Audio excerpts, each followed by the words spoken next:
Efendim evet, güne merhaba. Devam ediyor.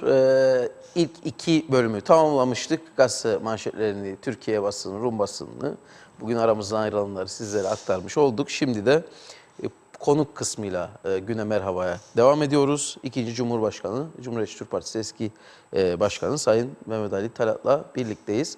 Ve ülke gündeminde öne çıkan konuları konuşmaya çalışacağız. Efendim hoş geldiniz. Hoş bulduk. Herkese günaydın. Evet, tabii şimdi ülkeye baktığımızda mesela Ayde dün geldi, Sayın Cumhurbaşkanı'yla, Rum liderle görüştü. Bugün gazetelerin hiçbirinde ön sayfada yok. Yani gündem olarak artık çok daha geri plana, özellikle trafik kazaları, adli olaylar çok daha fazla bizleri meşgul eder bir pozisyona geldi. Tabii bir ay öncesine gitsek sürekli Kıbrıs sorununu konuştuğumuz sürecin içindeydik. Bir anda bu kopuş, buradan başlayalım sizinle dilerseniz. Evet. Bu ne kadar doğrudur? Yani tamamen gündemimizden Kıbrıs sorununun çıkması, işte içeriye dönüp KKTC ile yola devam ederiz mesajları. Geldiğimiz noktayı buradan başlayalım. Vallahi şunu söyleyeyim. Yani çözümsüzlüğün, daha doğrusu çözümün alternatifi KKTC ile yola devam etmek olmaz. KKTC ile yola devam ettik zaten bunca zaman. Etmedik diye bir şey yok. Ettik, ediyoruz. Ve eğer çözüm olmazsa edeceğiz. Ama bu bizi tatmin eden bir durum olmayacak. Mesele budur. Bunu anlamak, bunu kavramak lazım. Yoksa işte çözüme alternatif gibi düşünmek, KKTC ile devamı son derece yanlış olur. 1983'ten beri devam ediyoruz. Daha geri gidersek aslında 1974'ten beri devam ediyoruz. KKTC ile, eski adı Federe Devlet de olsa fark etmez. Ama sonuç itibariyle hala çözüm peşinde koşuyoruz. Çünkü biliyoruz ki KKTC ile devam etmek uluslararası hukukun içine girmek anlamına gelmeyecek. Uluslararası hukukun içine girmeyince de bu sıkıntılarımızın önemli bir kısmını aşamayacağız. Yani adli olaylar değil belki ama adli olaylarda. Yani mesela dün gazetelerde bir haber. Araba çalmak ceza yasamıza göre suç değil. Trafik, basit trafik cezası olarak algılanır. Şimdi bunun sebebi nedir? Ceza yasasında gerekli değişikliği yapamadık.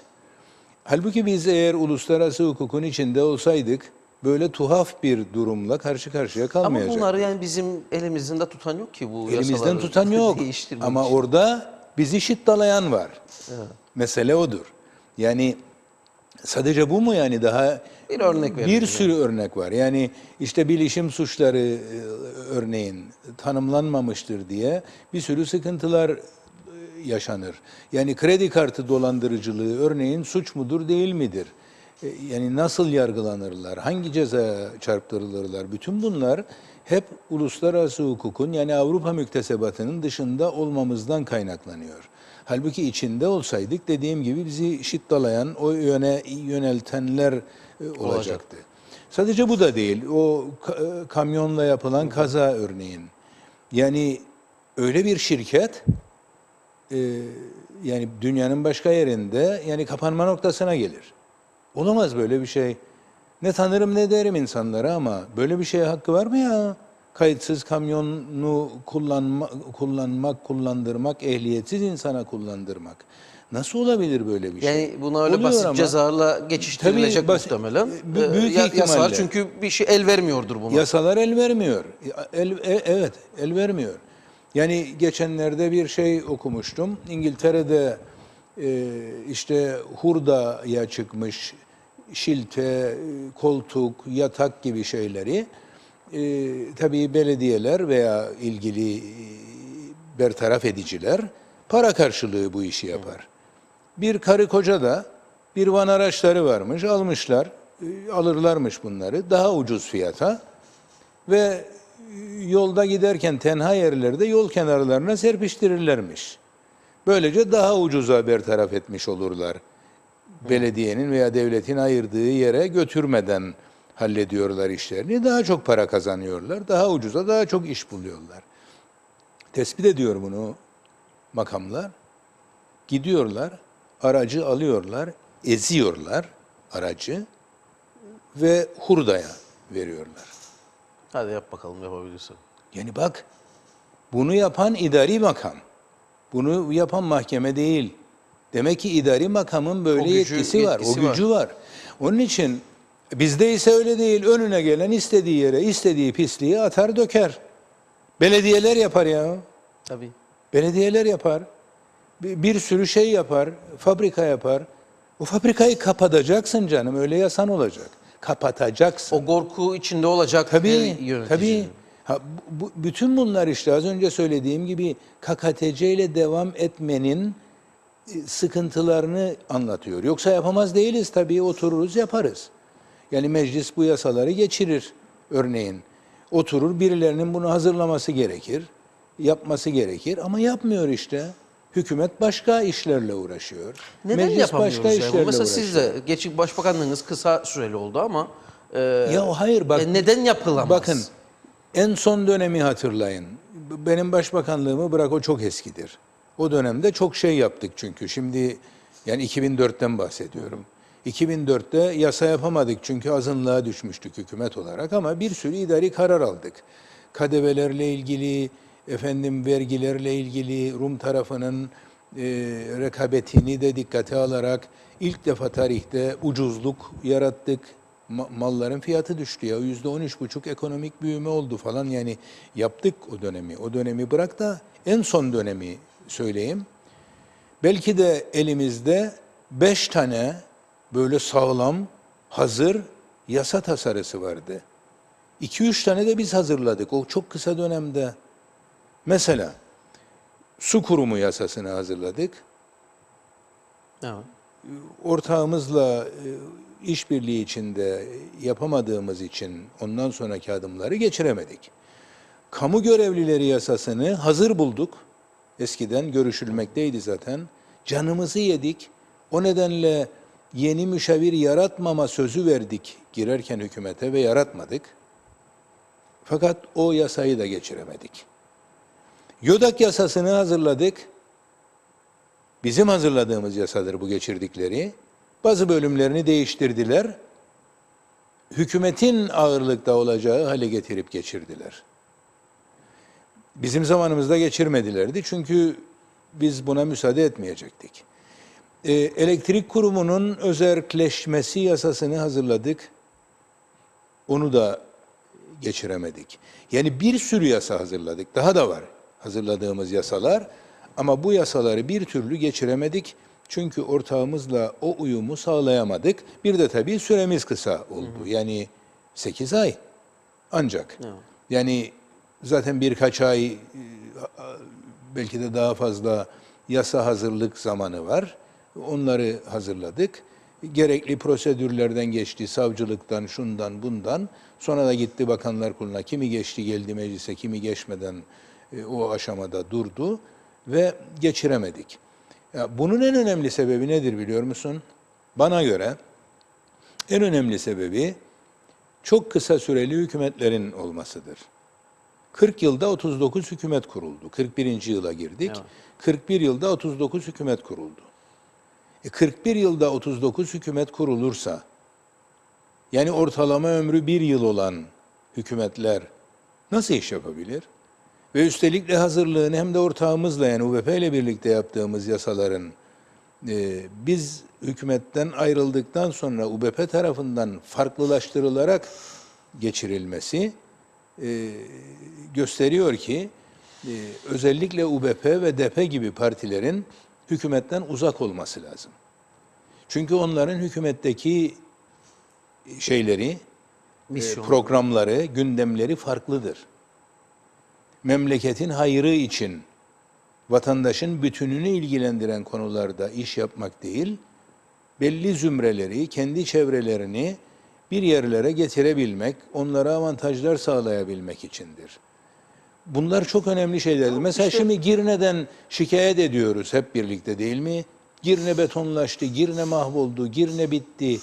Kim bitirdi ya o Girne'yi? Kimse söylemiyor. Sanki kendiliğinden Girne bitti. Ya Girne'yi bitirmenin sebebi, Girne'nin bitmesinin sebebi 2009'da kurulan Dervişeroğlu hükümetidir. Sonra da İrsen Küçük hükümetidir. Ama bunu kimse söylemiyor. Herkes Yani unuttu. kat izinlerinin çıkması. Tabii canım. Sınırsız yaptı Eroğlu. Tepkiler. Bunun üzerine Ersen Küçük 10 kata düşürttü. Sonra CTP, UBP hükümeti 7 kata düşürdü ama iş işten geçtiydi. 7 katın altına düşüremedi. Hesap kitap yaptı. Bir sürü tazminat hakkı doğacaktı. Bir sürü insanın ve yapamadı CTP'de. Tekrar eski haline getiremedi. Ama UBP hükümete gelebilmek için 2009'da Dervişeroğlu resmen rüşvet teklif etti çevresine ve iş adamlarına da, ve onu verdi. Şimdi belli zümrelere yönelik adımlar atıyor dediniz. Yani UVP, BDP. İlginçtir ama yani bu Ulusal Birlik Partisi özellikle en kötü döneminde işte o kök oylarıyla şimdi bile işte tartışırız ne kadar oy alacak. Bir şekilde halktan onay alıyor sürekli. Evet. Yani ilginç olan, eğer halkın yararına değil de belli zümreler yararına iş yapıyorsa nasıl olur da yine de buna rağmen halkın büyük çoğunluğunun onayını alabiliyor? Halkın bu konuda farkındalığı yok. Halk farkında değil. Zaten ondan değil mi yani UBP'nin seçilmesi veya bütün bu olanlar ondan kaynaklanmıyor mu? Vatandaş her şeyden şikayetçi değil mi? Evet. Marazi bir toplum yok mu? Evet. Marazi topluma göre Marazi bir parti işte. Yani ne umar vatandaş? Benim işte şu küçük çıkarım var çünkü ümidi kestiği her şeyin çözüleceğinden. Toplumsal refaha kavuşmaktan ümidi kesti. Kişisel çıkarını düşünüyor. Kişisel çıkarı nedeniyle de UBP'ye destek veriyor veya DP'ye destek veriyor. Çünkü onlar da işim dönüyor. Tabii diyor. ben kendi işimi çözeceğim diyor. Nitekim çözüyor da çoğu zaman. Bir bakıyorsunuz hiç aklınıza gelmeyen bir şey oluyor. Mesela Bedis plajı verildi. Allah Allah ya, kimsenin haberi yok, bekliyorlar. Kışın gitmez ya insanlar pek oralara. Kışın o işi hallediyorlar ki yaza kadar her şey yerli yerine yerleşsin. Yani bu kadar art niyetli, gizli, kapaklı işler yapıyorlar. Ve hep seçiliyorlar. Seçilmelerinin sebebi de dediğim gibi vatandaş da zaten bencilce davranıyor bu konuda. Ve kendi işini çözer düşüncesiyle ona veriyor. Veya CTP'ye kızıyor. Kendi işini çözmedi diye. UBP'ye oy veriyor öfkeyle. Çünkü CTP'den beklenti çok. Hem kişisel bazda ki CTP bu konuda kapıyı kapattı artık. Kişisel bazda çözüm beklemeyin dedi. Ve benim parti başkanlığı dönemimden itibaren de bu iş tamamen kapandı. Bugün de kapalı görünüyor. Vatandaş benim işime kişisel olarak hayır diyor CTP, öfkeleniyor, öbürüne oy veriyor. Yani böyle sıkıntılar var ve bu toplumsal bir sorundur yani. Ben bunu sadece UBP'ye bağlamıyorum. UBP'yi elbette buraya getiren bu halktır. Sonuçta sorumlu da halktır. Başka biri değil. Herkes kendi gücünün farkına varabilmeli. Tabii canım. Aslında bu son dönemde sürekli yeni partilerin kurulması da bir anlamda buna işaret etmiyor mu? Yani şikayet ediyorsunuz, işte mevcutları beğenmiyorsunuz. İşte biz sağdan da, soldan da, merkezden de envai çeşit partimiz var artık. Evet. Gidip bunlara o zaman oy verebilirsiniz bir seçenek olarak ortaya çıkıyor. Tabii öyle oluyor. Öyle oluyor. Göreceğiz Haklısın, bakalım. göreceğiz. Gerçi bu seçim sistemi de şimdi hani erken seçim tartışmalarını başbakan başlatınca bir anda seçim sistemi de aslında kısa süreli gündemimize girdi. Çünkü 11-12 tane parti var galiba. Evet. 50 milletvekilinden 10 parti olsa 500 aday, teknik sorunlardan filan bahsediyor. Şimdi bu seçim sisteminde yıllarca konuştuk. Bir şey yaptık, bir düzenleme yaptık mecliste. O da garip bir noktaya geldi. İşte bunu halledebilmenin yolları var aslında ama cesaretle partiler bu işin üstüne gidebilmelidir. Bu işi halletmenin yolu karma oyu kaldırmaktır. Karma oy kalkacak. Tercih oyu devam edebilir. Parti içi tercih. Parti içi tercih devam edebilir ama karma oy kalkacak. Karma oy kalkmadığı sürece bu işin içinden kimse çıkamaz. Şeytanlar bile bu seçimin sonucunu çıkaramaz ortaya. Ben size söyleyeyim. Ben konuştum yani. Bunun sayımı herhalde 3-4 gün sürecek. Ben zaten. konuştum gerekli yerlerle. Bana dediler ki yani neredeyse imkansızdır bu işi bizim kotarmamız, başarmamız.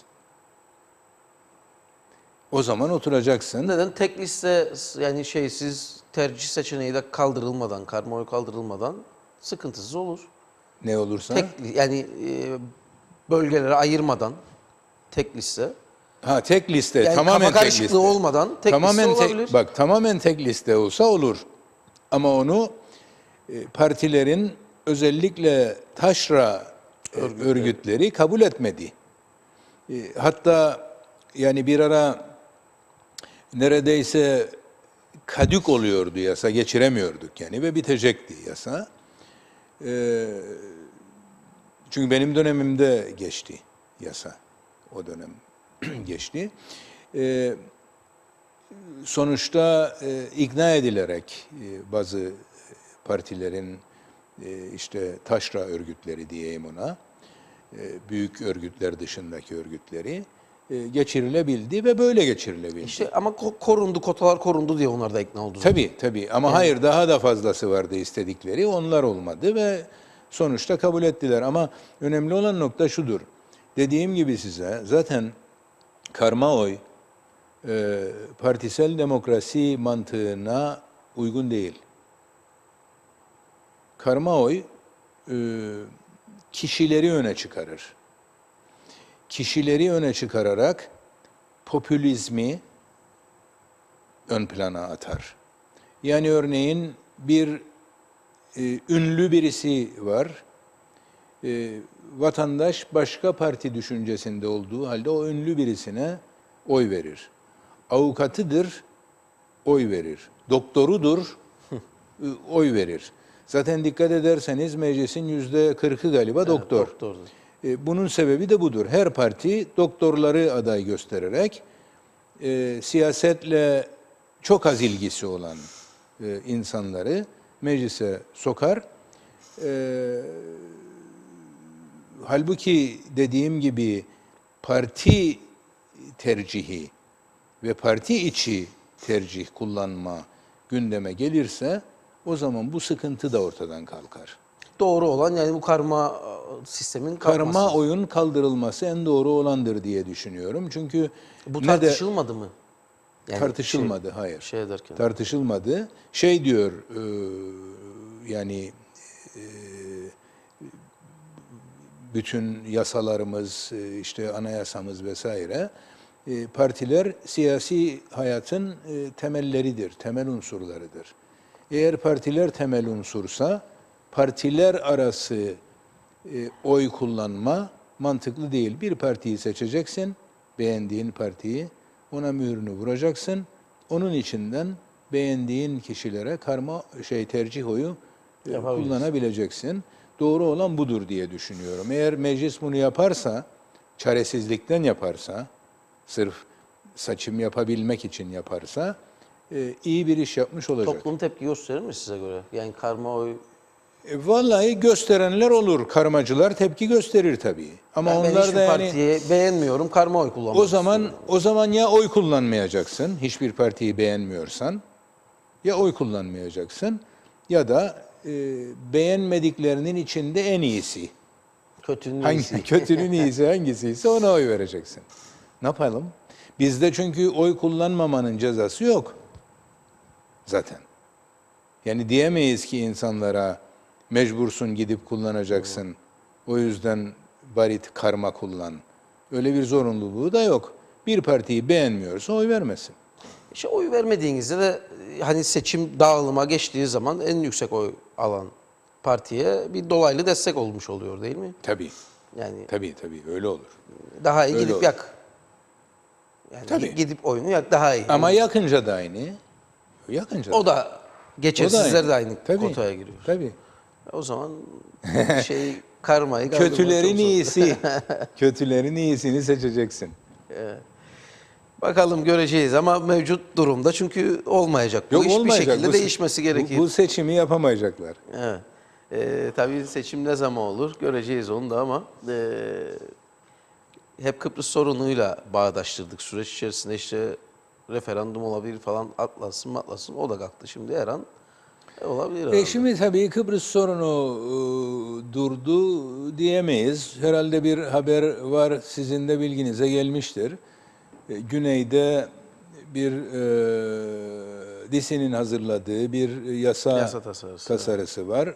O yasa tasarısı müfredat belirleme yetkisini münhasıran Eğitim Bakanlığı'na verecek. Eğitim Bakanlığı da bu plebisitin onore edilmesini müfredata veya kutlamalar arasına koymadığını açıklayacak. Böylece o sorun çözülmüş olacak ve görüşmeler yeniden başlayacak. Ama burada problem şu, Rum seçimleri geldi dayandı kapıya, ilerleme olur mu? Soru işareti bu. Ya, duydunuz herhalde, yine Eyde de ifade etti, başkaları da ifade etti. Sanıyorum Cumhurbaşkanı da, Mustafa Akıncı da ifade etti. Metodolojide bir değişiklik öngörülüyor. O değişiklik gerçekleşirse ne olacağını bilmiyoruz ama tahmin edebiliyoruz. Yani ben örneğin BEME'nin rolünün artması diye düşünüyorum. Ki bu zaten Türk tarafının benim zamanımdan beri talebidir. Ama Rumlar yaklaşmıyor. Rumlar yaklaşmıyor ama artık onlar da yaklaşmak zorundadır. Çünkü yani başka çare yoktur. Aksi halde müzakereden kaçma gibi bir durumla karşı karşıya kalmış olacaklar. Eğer o adımlarda atılabilirse bir sonuç alma ihtimali doğabilir. Ama şunu söyleyeyim, ağırlık, benim aklımdaki ağırlık, çözümün bu yakın gelecekte, yani 2018 seçimlerine kadar güneydeki olmayacağı yönündedir. Yani benim görüşüm o yöndedir. Ama ben sürecin bu şekilde bitmesi yerine müzakerelerin başlayıp belli bir noktaya geldikten sonra evet ara veriyoruz, sonra devam edeceğiz diye bitirilmesinin toplumda, hem bizde hem güneyde toplumlarda daha olumlu bir etki yapacağını düşünüyorum. Yani kopma değil bir ara verme Tabii. şeklinde bir PR uygulaması. Yani şimdiki gibi olmasın. Ama arada şey var. Bu ertelenir mi sizce sondaj işleri filan? Şu dediğimiz tarihin arası içine geliyor. Eğer yapılacaksa onun da aynı şekilde ertelenmesi lazım. Mart'tı, Haziran'a kaldı. Mart, Nisan'dı, Haziran'a ertelendi ama Evet. o dönemde başlarsa çünkü kopma anlamına gelir herhalde. O daha büyük kopma anlamına gelir. O gergin kopma anlamına gelir. Şimdiki gibi de değil. Zaten Türkiye Enerji Bakanı açık. Tabii, Yani tabii. biz Akdeniz'i arayacağız. Hayır, onların araması değil. Arama dışında bir de taciz iddiaları var, biliyorsun. Tabii. Yani gemiler bir oradan geçiverir böyle bir süzüle süzüle. Ha, taciz etti Türk gemisi olur. Rum tarafı da iyi çığlıkçıdır, biliyorsun. Yani hem bir BM'yi ayağa kaldırır, hem Avrupa Birliği'ni ayağa kaldırır. Yunanistan'ı ayağa kaldırır. Bu işleri iyi becerirler. O yüzden yani gerginlik olabilir. Kimse istemez bunu kuşkusuz. Tabii istemediğimiz için de umarım ki ertelenir. Görüşmeler başlarsa işte bu erteleme de olur. Eğer görüşmeler başlamazsa erteleme olmayacak. Ben ondan korkuyorum. Kopma olur o zaman. Kopacak, kötü kopacak hem. Kavgalı kopacak. Daha önce olduğu gibi hani Türkiye... Erol'un son dönemi, evet, Sayın evet. Akıncı'nın seçildiği dönem. Evet. benzer bir pozisyona itilebilir süreç. Tabii bu da sıkıntı yaratır. Ama şöyle de bir genel eğilim var sanki toplumda. Yani ya olmuyor. İşte Akıncı da hatta kimisi da ya o bir sürü taviz verdi. Gene olmaz. Ama hiç kimse bir alternatif koyamadığı için bir nevi toplumun önüne de böyle bir hangi çaresizlik pozisyonu içerisindeymişiz gibi bir durumla karşı karşıya kalıyoruz. Yani bir taraftan bu işi zorluyor olmuyor. Ama öte yandan işte az önce ifade ettiğiniz siz de KKTC ile yola devam ama olmuyor o da. Yani tatminsizlik var toplumda. Ama onun yerine bir başka bir hedef koyamıyoruz hiçbir şekilde. Yani bilmiyorum ne olabilir ama bir hedef de İşte koymak Aytun, mesele budur. Yani konabilecek hedefler sınırlıdır. Yani konur hedef, konmaz değil. Bir kere daha istikrarlı hükümetler kurulabilmesi için bazı tedbirler alınabilir. Nedir derseniz buna ben fazla bir şey şu anda söyleyemem. Yani iki yol var. Şimdi Türkiye'de çok büyük gürültüler yarattığı için başkanlık sistemi demeye çekiniyorum. Daha önce söylüyordum biliyorsunuz. farklı algılara yol açması şimdi konuşuyor. Evet, şimdi farklı algılara yol açmasın diye ille başkanlık sistemi demiyorum ama yani daha istikrarlı hükümetlere ihtiyaç var. Güney Kıbrıs gibi ya. Hükümet kurulur, 5 yıl gider. Arada bir hükümet düşse de başbakan pozisyonundaki başkan oradadır. Hükümet üyeleri değişir, yola gene devam eder. 5 yıl ne yapacağını bilir. Programı 5 yıllıktır. Biz 5 yıllık program yaparız, 8 ayda biter. Yani olamaz böyle bir şey. Bunu artık hepimizin düşünmesi lazım. Meclisin değil halkın düşünmesi lazım. Yani ya başkanlık sistemine geçer ya da Yunanistan modeli bir seçim sistemi gelir. Ya da İngiliz modeli bir seçim sistemi gelir. Ki bizim gibi küçük nüfuslarda ben İngiliz modelini doğru bulmuyorum. Çünkü neredeyse her mahalleden bir milletvekili çıkar o zaman da. O zaman da en güçlü parti hangisi ise çoğunluğu ondan çıkar, tek başına hükümeti kurar. Ama bizde ölçek küçük olduğu için biz zaten çarşaf listeyi onun için düşündüydük. Tam tersine gitmiş oluruz o zaman. O da çok doğru bir şey olmaz diye düşünüyorum. O nedenle onun yerine belki Yunanistan'daki sistem Nasıl? getirilebilir. Yani faraziye olarak söylüyorum. Yunanistan'da birinci parti neredeyse mutlaka çoğunluğu sağlar. Belli avantajı vardır. Türkiye'de %10'dur ya baraj.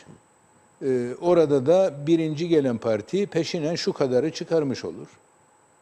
O kadarı çıkarınca da bir ufak partiyle koalisyon kurarak hükümet kurabilir. Böyle bir mekanizma düşünülebilir. Bak Yunanistan'da erken seçimler oldu ama onun sebebini biliyorsun tamamen Troika ile ilgiliydi. Avrupa Birliği'nin dayatmalarıyla ilgiliydi. Ama ondan sonra hükümet bak devam ediyor istikrarlı bir şekilde. Efendime söyleyeyim Türkiye'de %10 baraj vardı diye işte hükümet istikrarlı bir şekilde devam ediyor. Efendime söyleyeyim birçok ülkede işte başkanlık sistemi olduğu için devam edebiliyor. Güneyde başkanlık sistemi olduğu için devam edebiliyor. Bir kere bizim bir an önce bu felaket durumundan kurtulmamız lazım. Yani Değil mi ama yani çok zikretmek istemediğiniz için söylüyorum. Hangi sistem olursa olsun ama bizim bu yönetsel zihniyetimizde değil midir sıkıntı? Yani atıyorum Kesinlikle. başkan oldum. 5 yıllık tamam da atayacağım insanlar eğer benim gene kişisel bir takım beklentileri çözmek için atadığım insanlar olacaksa gene o haklısın. değişmez. Ama işte orada fark şudur. Yani vatandaş bu işi doğru yapacağına inandığı bir başkanı daha kolay seçer o zaman. Çünkü şimdi milletvekili seçer. Kendine yakınını seçer. Kendi işte söyledik ya kendine bakan doktoru seçer. Bilmem ne yapar. Meclisi öyle oluşturacak. Ama o yasama olacak sadece. Güney Kıbrıs'ta öyledir. Evet. Orada da böyle yapılır seçimler. Ama o yasamadır sadece. Yürütmeyle onun ilgisi yoktur. Yürütme başkanı seçer, başkan bir çeşit koalisyon kurar, meclisteki ağırlıklara göre veya öyle değil, meclisteki çoğunluğu sağlayacak şekilde partileri bir araya getirerek bir koalisyon sağlar ve bu koalisyonla 5 yıl, hiç bilemedin 3 yıl gider. Sonra bir şey olursa bir başka koalisyon oluşturur yine meclisten, meclisin destekleyeceği.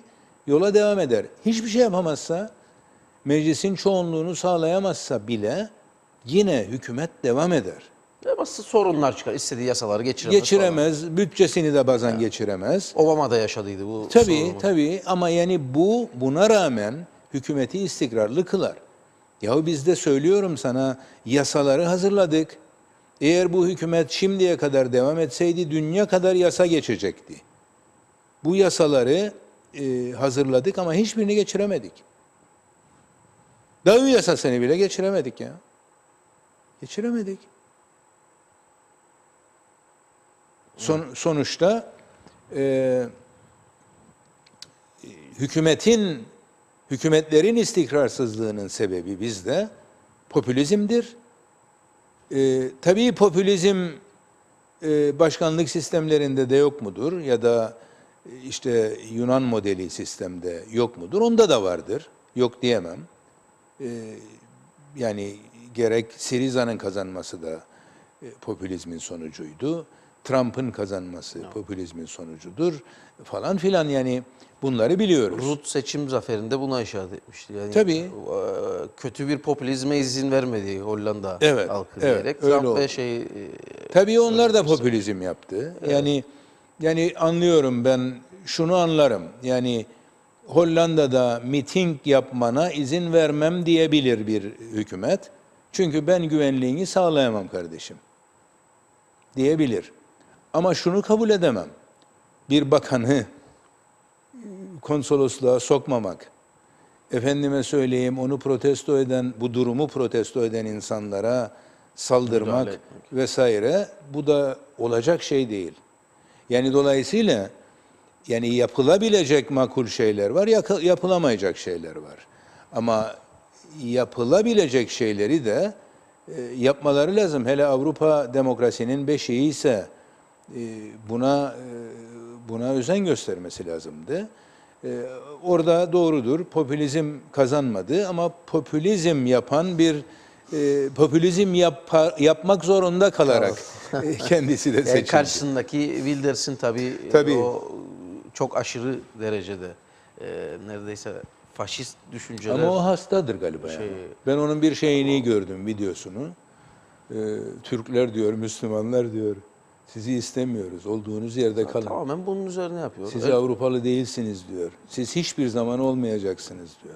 Ya böyle bir şey olur mu ya? Bu... Le Pen de yani tamam çok yani, benzer ama şey görüyorlar. Yani hayır yani sonuçta. bunları tedavi etmek lazım diye düşünürüm ben. Yani bunların gerçekten yani kafasal sorunları var.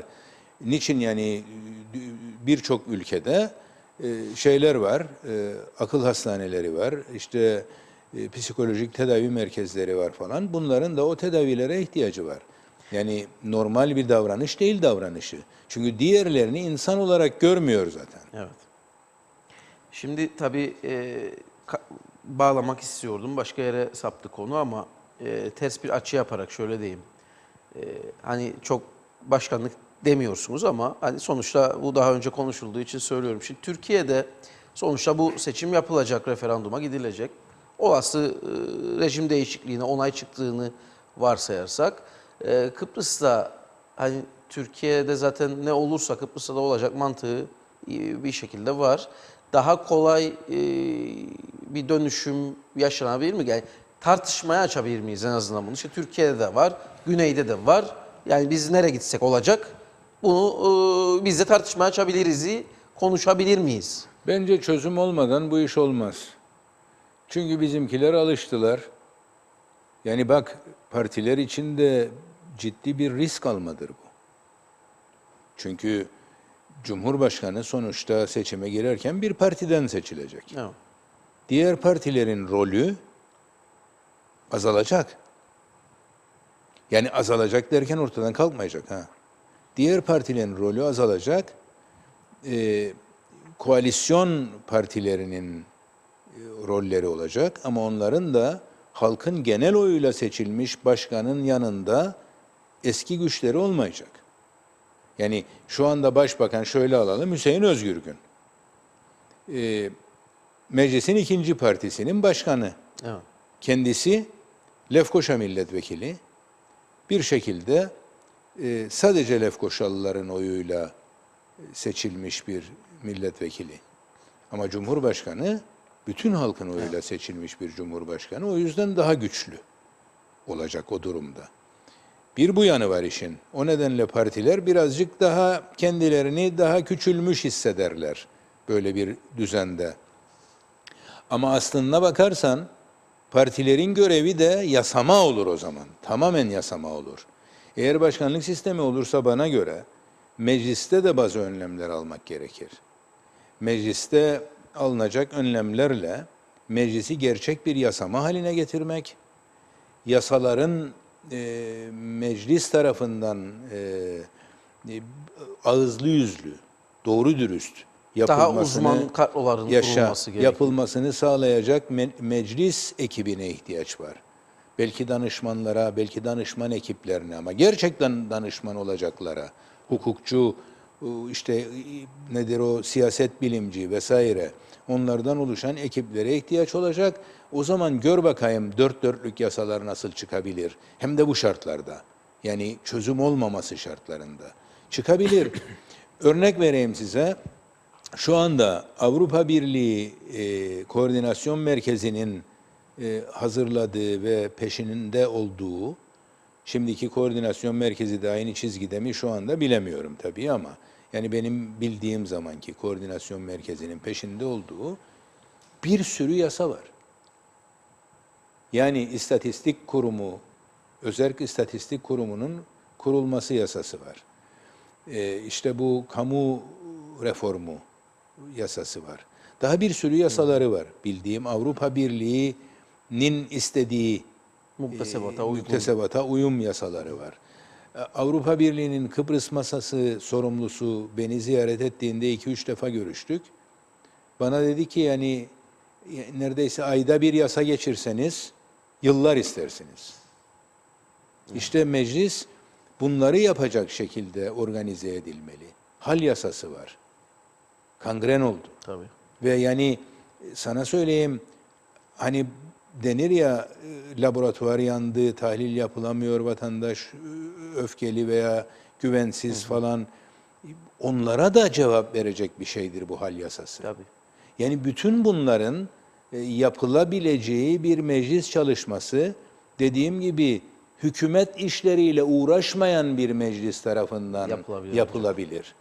Evet. Şu anda ise tamamen hükümet işidir. Bakanlar gitmediğinde meclise, meclis toplanamaz ya. Evet. Sona geliyoruz. Birkaç soru var, onları aktarayım. Sayın Talat'a sorar mısınız? 11 sene çalışma izni sonrası vatandaşlık adaletli mi, yoksa bu 6-7 izinle olması mı gerekir? Bu daha adaletli değil mi? Vallahi şunu söyleyeyim, yani çalışma izni ile vatandaşlık ne kadar doğrudur konusunu da tartışmak lazım. Yani bu işin sonu gelmez o zaman. Yani her işte 5 yılını tamamlayan, çünkü yasaya göre 5 yıldır zaten. Yani 5 yılını tamamlayan müracaat edebilir. Her 5 yılını tamamlayanı vatandaş yaparsanız ve 70-80 milyonluk bir potansiyel varsa orada bunu eşitleyeceksiniz sonuçta. Bu yapılabilecek bir şey değil, işleyebilir bir şey değil. O yüzden sistemi değiştirmek, mekanizmayı değiştirmek lazım. Yoksa yıl 7 yılda olabilir, 5 yılda olabilir, 10 yılda olabilir. Ama sonuç itibariyle bunun herhangi bir denetime tabi olmadan otomatik olmasını beklemek de doğru değil diye düşünüyorum.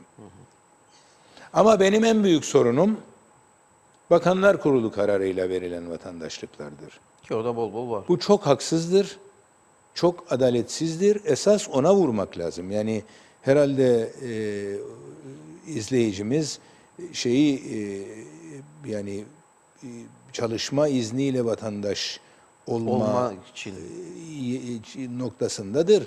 muhtemelen. Onun en fazla itiraz etmesi gereken Bakanlar Kurulu kararıyla verilen vatandaşlıklardır ki onları da engelleyici niteliktedir bu. Nasıl engeller? Yarın UBP hükümetten gider de örneğin CTP hükümete gelirse CTP mecburen frene basacak. Bir sürü vatandaşlık verildiydi Bakanlar Kurulu kararıyla. O zaman çalışma izniyle alacakları bir miktar daha geciktirelim demek zorunda kalacak. O yüzden yani bu insanların daha ziyade Bakanlar Kurulu kararıyla verilen o zorunlu görülen vatandaşlıklara dur demesi lazım. Tepkinin buna yönlendirilmesi Tepkinin lazım. ona yönlenmesi lazım. Günün sonunda çünkü kaybeden Tabii. bu kişiler oluyor. Evet. Mesaj o yönde. Evet. Peki. Teşekkür ederim. Geldiğiniz teşekkür için. ederim. Sağ olun. Kolay gelsin diyelim sizlere. Umarım hani süreçler de hızlanır da yine Kıbrıs sorunu bağlamında daha içerikli programlar Doğru. yaparız. Temennisiyle bitirelim biz. Efendim Sayın Mehmet Ali Talat'la birlikteydik. Bugün Güne Merhaba programında. Sevgili Çiğdem'in rahatsızlığının bir an önce iyileşmesini temenni ederek son bu haftanın konukluğu tabii son Güne Merhaba programını gerçekleştirmiş olduk. Her zaman söylüyorum hafta sonu gelişmeleri hep burada Diyalog TV'den aktarmaya devam ediyoruz zaten. Aktarma işleri bize ne olur biterse buralardayız arkadaşlarımızla birlikte.